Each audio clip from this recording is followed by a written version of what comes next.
A supervolcano, responsible for the biggest eruption in European history, is showing signs of life.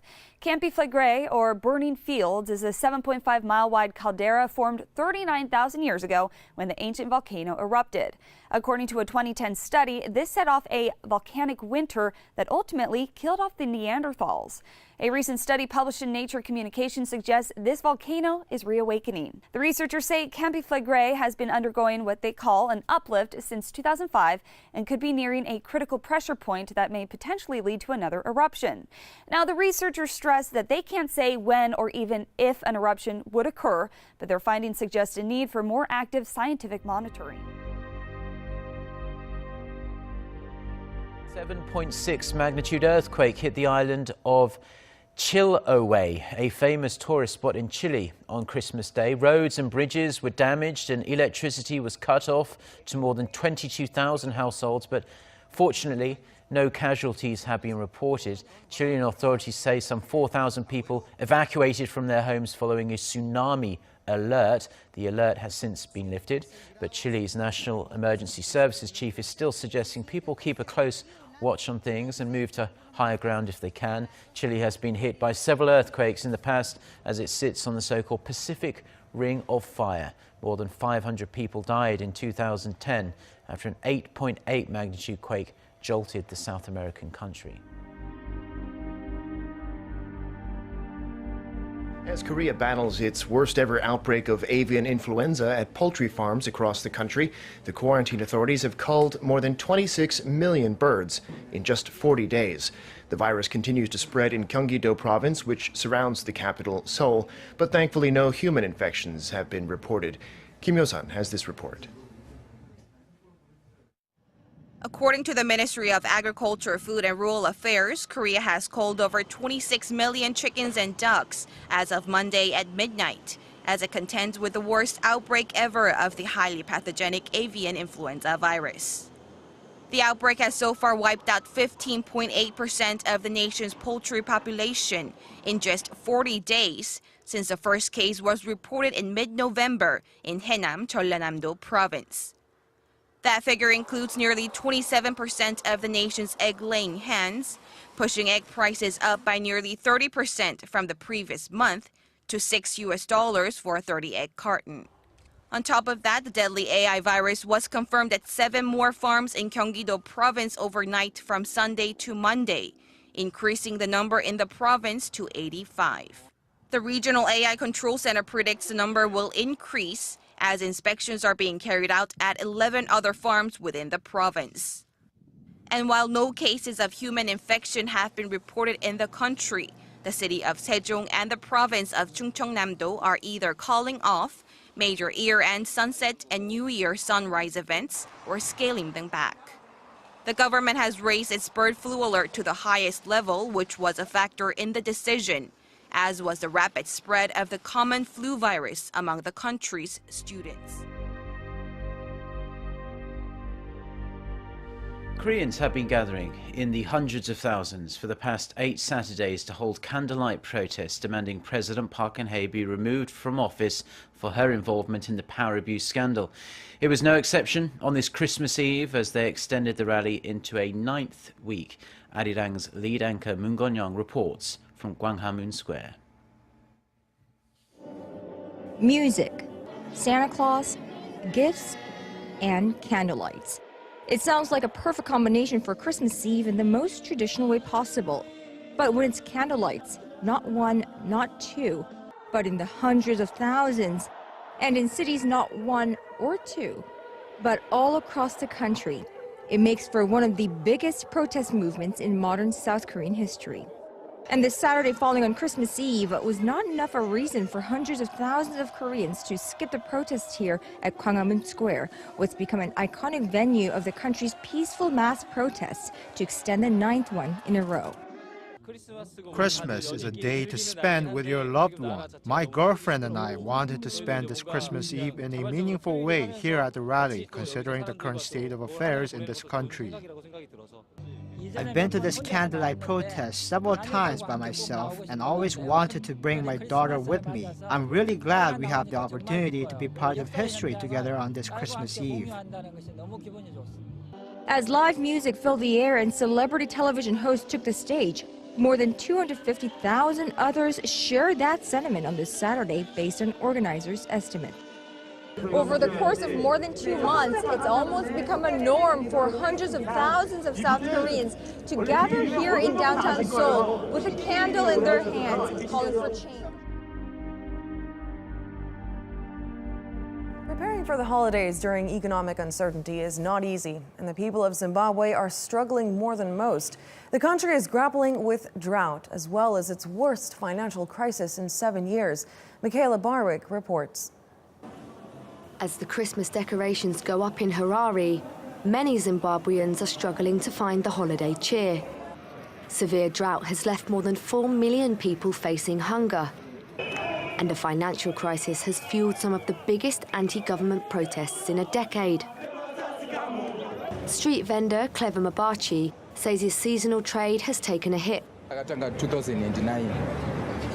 I've been selling Christmas decorations since 2009, but this year doesn't look promising in terms of sales because of the cash crisis.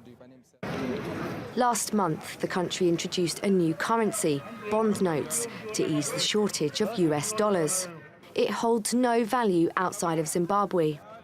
Critics worry that the US dollar will run out and Zimbabwe will not be able to buy imports from other countries.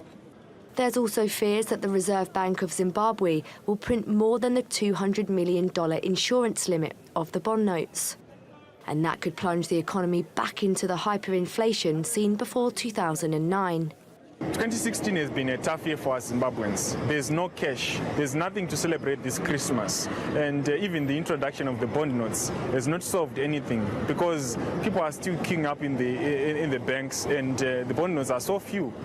Zimbabwe needs to repay its creditors, which include the IMF and World Bank, $1.8 billion before it can start borrowing.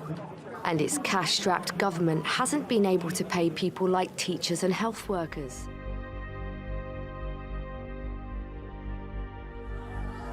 Tension is running high in Indian-controlled Kashmir over government's decision to issue nativity certificates for West Pakistan refugees who have settled in Jammu region after 1947 but had not been granted state citizenship by successive governments.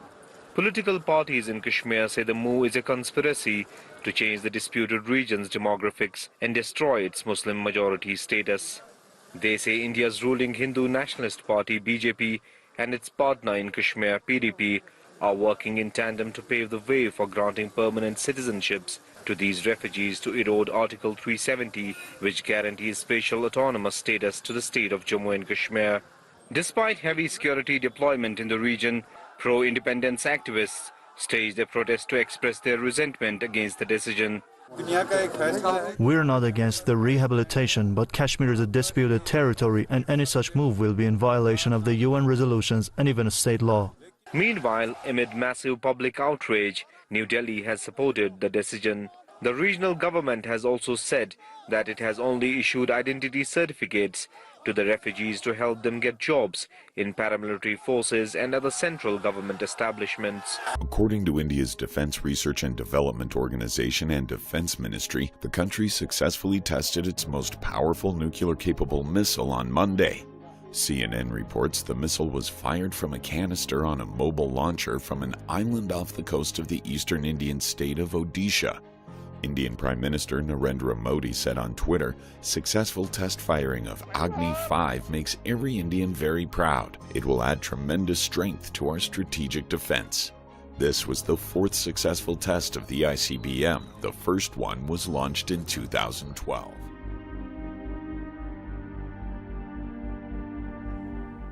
Now, the Syrian capital is suffering a third consecutive day of water shortages after foreign-backed militants polluted the water resources there.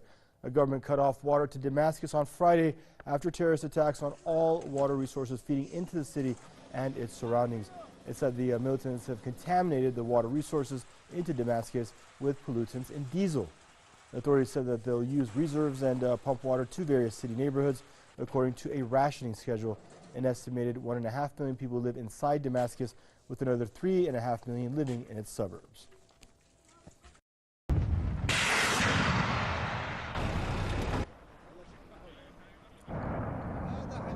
The army targeted positions of the Prophetic Sham terror group, formerly known as Nusra Front, northwest of the capital. Syria's military launched the operation to retake Souq Wadi Barda on Saturday after terrorists refused to surrender and leave the area. Now, the militants have polluted a major spring in that area, which supplies water to Damascus and its suburbs. Elsewhere in the province of Homs, Syrian fighter jets killed several senior members of Jabhat al-Sham. The Syrian army has recently inflicted heavy losses on foreign-backed terrorists. Russia says the U.S. supply of weapons to militant groups in Syria is a hostile act. The Russian Foreign Ministry has said that Washington's decision to lift the ban on weapons supply to militants in Syria threatens the safety of Russian warplanes and military personnel. The ministry said that the administration of U.S. President Barack Obama is attempting to complicate the situation in the world before President-elect Donald Trump takes over in January. Earlier in December, the U.S. administration lifted restrictions on arms deliveries to militants fighting against the Syrian government. Since the conflict in Syria erupted in 2011, the U.S. has been funding and arming militant groups it calls moderate rebels. Maria Zakharova, Russian Foreign Ministry spokeswoman, said that the policy change easing restrictions on weapons supplies had been set out in a new U.S. defense spending bill and that Moscow had regarded the step as a hostile act. The annual defense policy bill was signed into law last week by U.S. President Barack Obama, who had been sharply critical of Russia's intervention in Syria.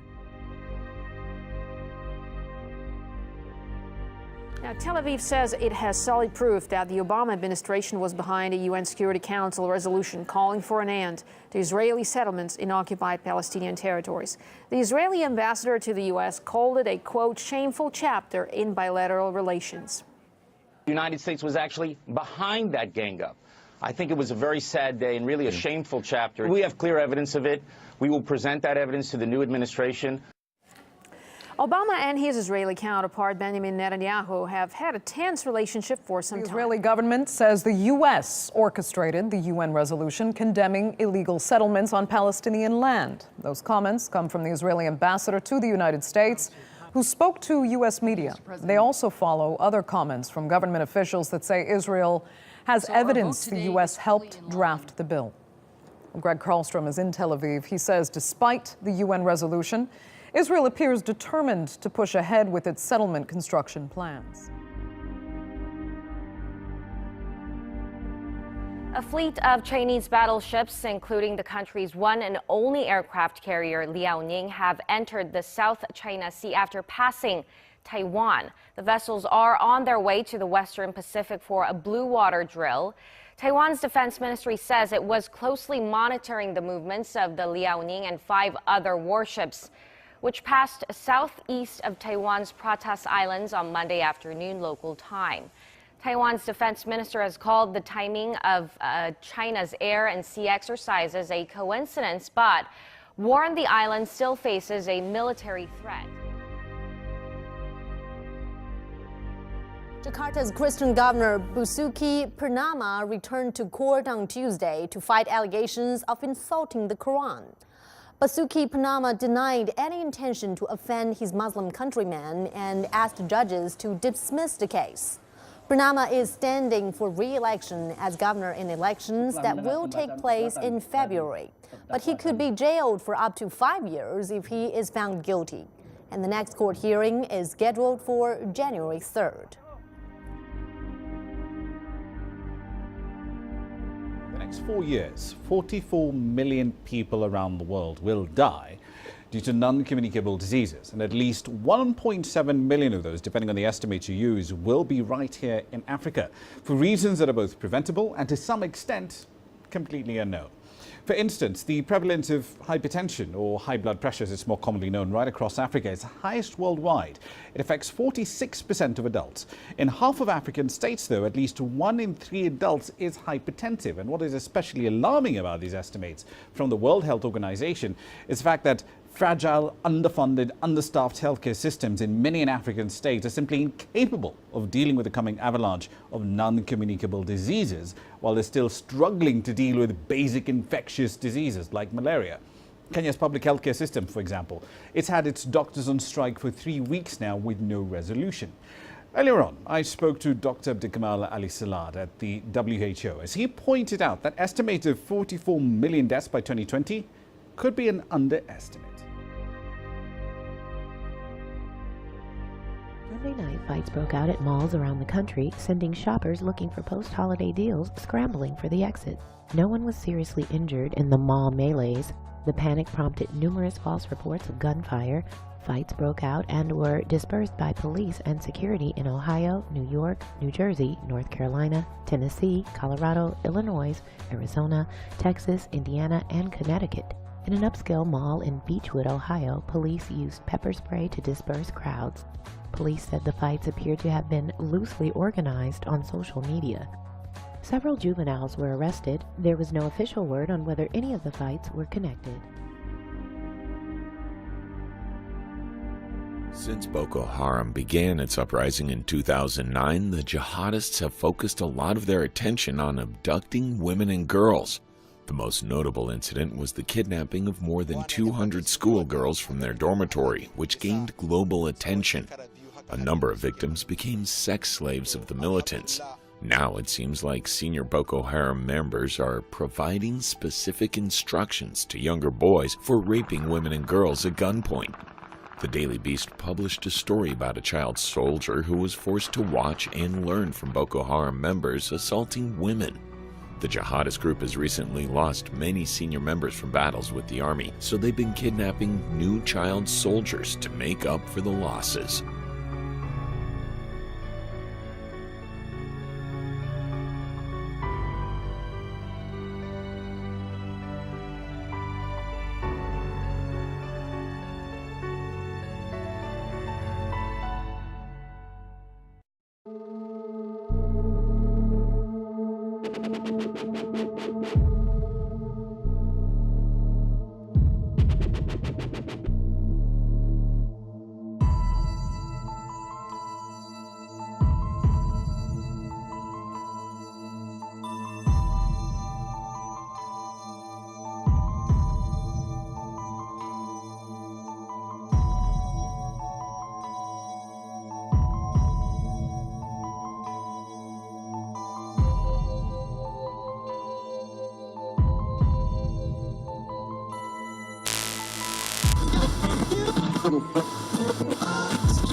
A supervolcano, responsible for the biggest eruption in European history, is showing signs of life. Campi Flegrei, or Burning Fields, is a 7.5-mile wide caldera formed 39,000 years ago when the ancient volcano erupted. According to a 2010 study, this set off a volcanic winter that ultimately killed off the Neanderthals. A recent study published in Nature Communications suggests this volcano is reawakening. The researchers say Campi Flegrei has been undergoing what they call an uplift since 2005 and could be nearing a critical pressure point that may potentially lead to another eruption. Now, the researchers stress that they... Chilean authorities say some 4,000 people evacuated from their homes following a tsunami alert. The alert has since been lifted, but Chile's National Emergency Services chief is still suggesting people keep a close watch on things and move to higher ground if they can. Chile has been hit by several earthquakes in the past as it sits on the so-called Pacific Ring of Fire. More than 500 people died in 2010 after an 8.8 magnitude quake jolted the South American. Can't say when or even if an eruption would occur, but their findings suggest a need for more active scientific monitoring. 7.6 magnitude earthquake hit the island of Chiloé, a famous tourist spot in Chile, on Christmas Day. Roads and bridges were damaged and electricity was cut off to more than 22,000 households, but fortunately no casualties have been reported.